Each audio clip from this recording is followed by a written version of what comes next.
What's going on with you guys? I am here with TopDeckTJ. Unfortunately, this guy has been killing it with his new Punk deck. It's kind of crazy, man. How you been? Pretty good. I've been playing Punk for like 2-ish, 3-ish months now, and I've been really like deep diving into this deck because I've just been loving it.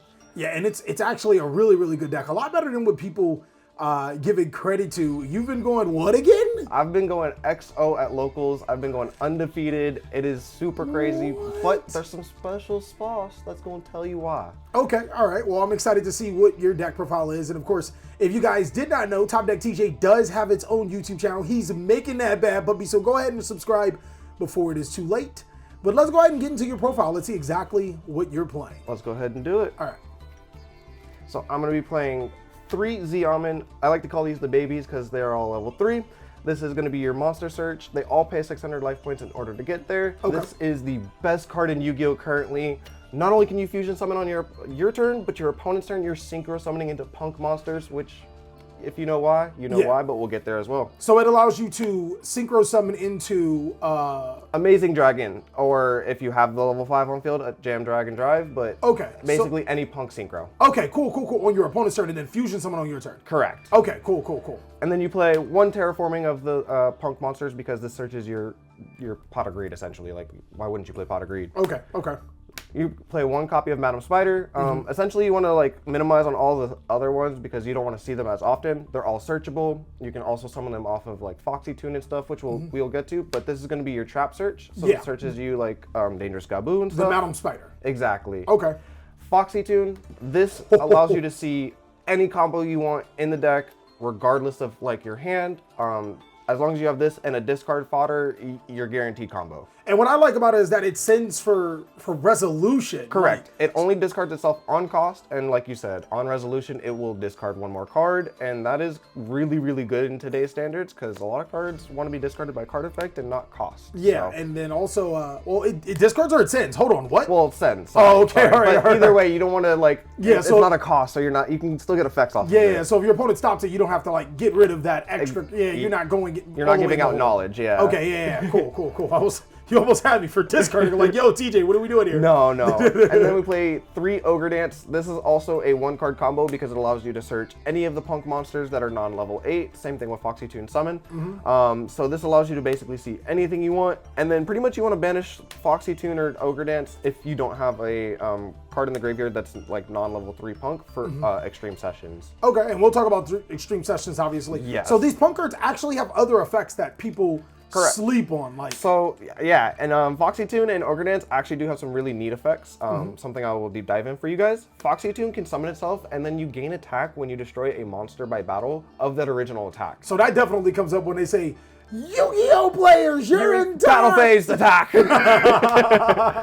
Ogre Dance also allows you to summon itself. You don't generally use its second effect, but like it can make this card gain its like the monster's original attack. So it's basically like a reverse Foxy Tune. But you will probably use Foxy Tune a little bit more often than Ogre Dance in that sense. And keep in mind, the Punk monsters, they can also summon themselves to the side of the field. So those big bodies, one's 2,500 attack, or both of them are 2,500 so attack, one's 25, one's 23. Oh my God, yeah. But under Z-Almond, they become 31 and 29. So. Yeah, so that they can be really beefy bodies just in case if you're ever locked out of the extra deck or something like that. Exactly. They just come up in a pinch. Yeah. And then you play 2 Deer Note. You don't want to draw this card, but you definitely want to see it.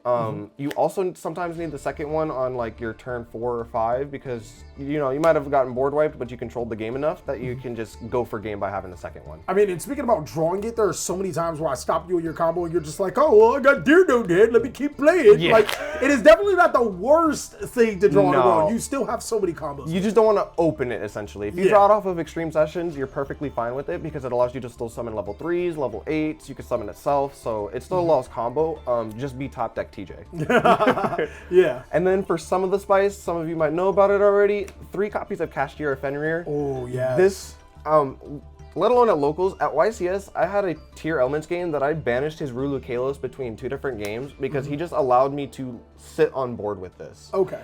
So if you can control the board with this card, you've won the game essentially. Let alone that this allows you to make some nice level 10 synchros that we're gonna get to. You know? Yeah. So this card pretty much holds a dual meaning for the Punk deck. It allows you to not only start off your combos, with a nice monster that can banish your opponent. It could also get you in a Synchro 10. Synchro 10, and if your opponent allows it and you didn't like use it for like a monster effect, you attack. That's essentially rid of 2 cards if they have 2 monsters on board, because you get to banish 1 face down and redeclare your attack. Okay, so I know you were telling me, yo, we're not playing Kashira this time around. I've been having too much success with this particular build. You have not shared with me the spice, like the spice. You're getting a little bit ahead of yourself because we're getting there right now. Okay, hold on. What are Kashira unicorns? What happened to those? We don't like mythical creatures. Okay, all right, cool. But where's the spice? For the spice, we've been playing 2 souls and 1 illusion of chaos. Huh? So the real spice comes in the extra deck, but not only do you use this as an extender, you can send off your preparations or any other spell card in your hand plus your field spell to draw 2 more cards. Oh. So you essentially draw 4 cards in 1 turn, plus everything that you search. I see. You're just addicted to drawing cards. Maybe. So basically Magician's Soul's excellent extender. Yes. Easy to get into, allows you to draw 2 more cards, and you got some spice in this for the extra. Okay, I'm curious. Then I also play 2 big body Gizmecs. This also allows you to make rank 8s, level 11s, just a big body on board. Essentially, it also makes your opponent fear. If they're trying to get rid of this card, you know that they fear everything else too, because if they're trying to get rid of this, they don't want you to make monsters. Okay. So I played a Tier Elements game as well, where they tried to essentially like Medora and like Bestial my Gizmek, and it just never worked because there was always 2 in the graveyard. So like they would try to get 1 and the other one would just activate and then chain the second one as well. And then eventually you made it their downfall for allowing you to summon Gizmek so many times. Yeah, so basically you're making them waste resources or you're getting your Gizmek. So it's like either they chain 2 cards to it or you get your Gizmek. Like, okay. It's just really good. Because I'm bad, I also play hand traps. We play 3 DD Crow and 3 Skullmeister because you just draw so much in this deck. Like even at like 42 cards, 45 cards, it's so consistent. You don't care. Like you draw so much that even if you open it or don't open it, you're going to see them. So. And like drawing multiples of these particular cards, these aren't once per turn. No. So like against like the tier limit matchup or a graveyard reliant matchup, you can activate multiple copies of these cards, stop your opponent, and then draw into more. It's so good against like Sprite Elf, Tier Elements, just about any deck that's using the graveyard, which is most decks currently right now. It is really, really good. So, all right. We play those, and then we play the 1 searchable hand trap. The best hand trap in Yu-Gi-Oh right now, right? Yeah. The best undisputed hand trap right now. I'm gonna start capping. You only play it because it's searchable, let alone you can summon it off of E-Telly. So like essentially on your opponent's turn, you could E-Telly it on the board, and then it's a disruption. It is. Okay. Or if you search it off of the Jam Dragon Drive, because you've already went through everything else with Jam Dragon Drive, it's a free search, so it's a free hand trap. That's fair. You do get to hit the Paralino Pop or like some other stuff, like if they've already activated Rulu Kalos and they're bringing back the Kaleido Heart for the second time, like you're in there, you're lucky. It's also good against Gigantic Sprite too if they have no other Exceeds, because they have to detach a material. Absolutely. And it's there's some situations where you want to get rid of the Sprite Elf, and then you essentially synchro summon into Amazing Dragon Drive, so you can target those cards. So sometimes it's okay, it's just not the best all the time. Okay. So, and then into the spells, we play 3 Pot of Greeds. Why wouldn't you play 3? That's fair. This card's ridiculous. Bro, it says draw 2 cards on it. Yeah, you draw up to twice per turn with this card, and it summons a Punk from your hand for free at the banish of a Punk card. Not monster, card. Yeah. You just, it allows you to, like, you just facilitate your combos so much more, and you see so many cards that it's... Isn't that card like not once per turn, the special summon? Like if you activate a new one, you can special summon again? No, it is once per turn. You can only use this effect of Punk Extreme Sessions up to twice per turn. No, the other effect. Yeah. So yes, sorry, I didn't hear you correctly. Yes, the Reborn effect from your hand is not once per turn. So if you have multiple copies, you essentially Dark Worlds them. Like you just keep on activating another one, keep on summoning another one. That's pretty ridiculous. Absolutely. That's ridiculous. And there's times that I'll have a second one in hand. I'll ditch it with Foxy Tune to banish off of the Extreme Sessions. Wait, it says Punk card? Punk card. Oh, so you can banish the trap, you can banish this, you can, That's stupid. Yeah. That's stupid.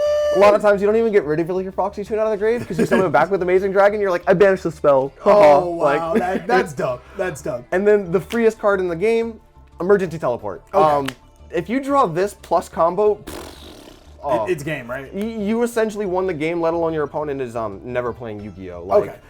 Because you can summon that powerful Ghost Stoker on their field, right? Yeah. You can summon the Ghost Stoker. Ghost Stoker, right? But it allows you to see so much more of your combo. You get to like summon for free. You don't even waste a normal summon, which is really good half the time. If you don't normal summon, you're really in there. Yeah. So E-Tally is a must. Because tier elements play on your turn, we play triple tactics talents because you want to be able to mind control their monsters, draw cards, you know, pretty much just do everything. Just a good card. Just a good card. Absolutely. Because we play the souls and the illusions, preparation is the rights. Okay. It's another spell card. It's just a rota for your rituals. Yeah. Because tier elements are still around, even though it's one card, you draw so much, you play Called by the Grave because it's free. And then for the Punk trap cards, you play Dangerous Gabu. It's essentially an imperm plus you gain life points. So when you hear time, you're in there. Yu-Gi-Oh players, you're in time. I'm just gonna ask. That's 3K? Okay. Activate and turn. How many times do you go in time? Come on, guy. So then you play Nishawari Surprise because it all allows you to pop like the tier elements like Field Spell and any other problematic cards that are not a tier elements monster. Okay. Then getting into the extra deck. For links, we play Cross Sheep and Dark the Dark Charmer. You do play Dark Monsters, so you can take their tier elements monsters. You do Fusion Summon, which I will show you in just a second. Unicorn, you like to link climb, and if you're making this, you're probably going in for game, because if you're making this, there's nothing else that you needed to make. Okay. Zeroboros, tier elements are in the game, and you forced me to play it, so I'm getting rid of your board, plus my Jam Dragon Drive, Gizmek, and all my big stuff. Oh yeah, because you used Gizmek multiple times. This card's huge. This becomes huge. Changing becomes huge. Like. Oh, I see. That's some nice synergy there. Then we play the Hope Harbinger because you do play 8s, so you could exceed into 8. You know, make some nice plays. Force a battle into the secret tech of. Herald of Arclight. Oh no! What did this space? This is why you play souls. They are level 3 tuners plus the level 1 illusion souls.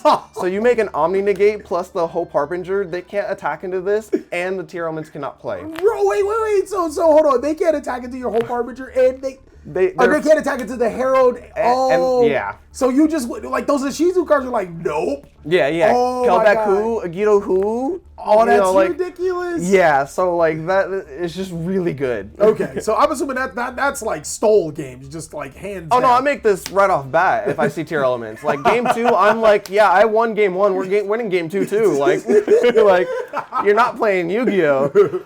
And then for more generic synchros, I do play Changing and Barone, as well as Scarlet Red and Psychic and Punisher, which is essentially your boss monster. Okay. You pay so much life points in this deck. If you're not going into time, you made Psychic and Punisher and you just won. And I'm assuming a lot. I've been told a lot of your games, you just come down to Psychic and Punisher turn 3, you make that card. You paid at least, what, 3,000, 2,400 life points on your first turn? You paid 2,400 life points to 3K the first time.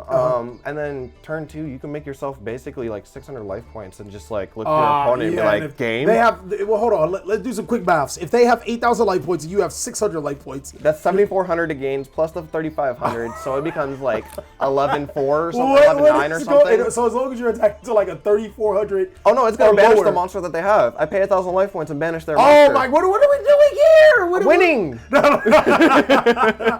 We're winning! Pretty much. And then for the extra deck Punk monsters, we play one Rising Carp. That's the one that summons from the deck, right? Yes, it is essentially the better emergency teleport because it will tribute for cost, which means it can't be impermed, ghost ogred, basically all of that good stuff. Yeah. And so you get a non-level 8 Punk monster from it. Okay. And then we play 2 Jam Dragon Drives. Not only do people get rid of this card, its effects are really good.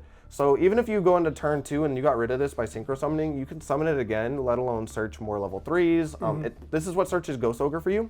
And then if you control a Punk and they get targeted, stuff like that, it reborns itself. Okay. And then the giant True Nade of the extra deck. That card's ridiculous. I've lost to this card so many times. This will target as many cards on the field as level 3 psychic monsters in the graveyard that you have and send them back to your opponent's hand. On your turn, it is a free reborn. So you're just making pure combo with this. you're always straight out of combo. Okay. Hey. By the way, if you guys are wondering where you get the straight out of combo mat, you guys already know where to go. TheCaliEffect.com. TJ, is that everything? That is everything, as long as you're playing with some Raven Wing version 2. Okay, hey, can you show us like a quick combo really quick? Absolutely. Like, your optimal hand or whatever? Absolutely. So optimal hand, that's very vague because this deck draws so much. We'll just go with an emergency teleport plus an extreme sessions. Okay. So you activate emergency teleport. Okay. And extreme sessions. They are chainable, obviously, due to quick effect, stuff like that. You will summon a where is it's at the I'm top. assuming Xiamen? Xiamen. Okay. Xiamen will pay. You then get the Foxy Tune, and since you draw a blank card, we'll make it the Nishimori Surprise. Yeah. You then activate the Foxy Tune, discarding the other card, and you're going to go ahead and summon the Shirakuzai. That'll allow you to fusion summon and draw an extra card, which will make a Xiamen as a blank card. Rising Carp will then allow you to summon another level 3 and the Deer Note as well. Usually it's the Madam Spider at this point, so we'll go ahead and go with that. Madam Spider will also search you the Dangerous Gabu after you summon it. You'll then Synchro Summon into the Amazing Dragon Drive. This will then activate as Chainlink 1. Since Deer Note was sent to the graveyard, it'll be Chainlink 2. Usually you want to target the Shirakuzai because you want to Synchro Summon on your opponent's turn. And then you will also, for the sake of it, we will just search the Ghost Ogre. Okay. This then allows you to set a Dangerous Gabu. Keep in mind we started with 2 cards, so you would have 3 other cards in hand. Yeah. Because you also drew 2 cards, Yeah. and you get all of this as a board, and that is just That's like the really basic combo. that is the basic without any other cards in your hand. Yeah, the Kashira Fenrir can help you make Perono, your opening plays. There's just like... It also gives you discard fodder as well, because you search another one. Like, there's so many different plays. You could have Gizmek, which gives you level 7, rank 8. Like, there's just so much potential with this deck. Yeah. So thank you guys so much for watching. If you guys enjoyed watching TopDeckTJ's explanation on his Punk deck, going undefeated multiple times and destroying some of the top meta decks, then go ahead and check out his channel. Of course, if you guys want to see more amazing content, possibly even more deck profiles, go ahead and let us know down below in the comment section. I hope you guys are having an amazing day, as we'll catch you on the next one.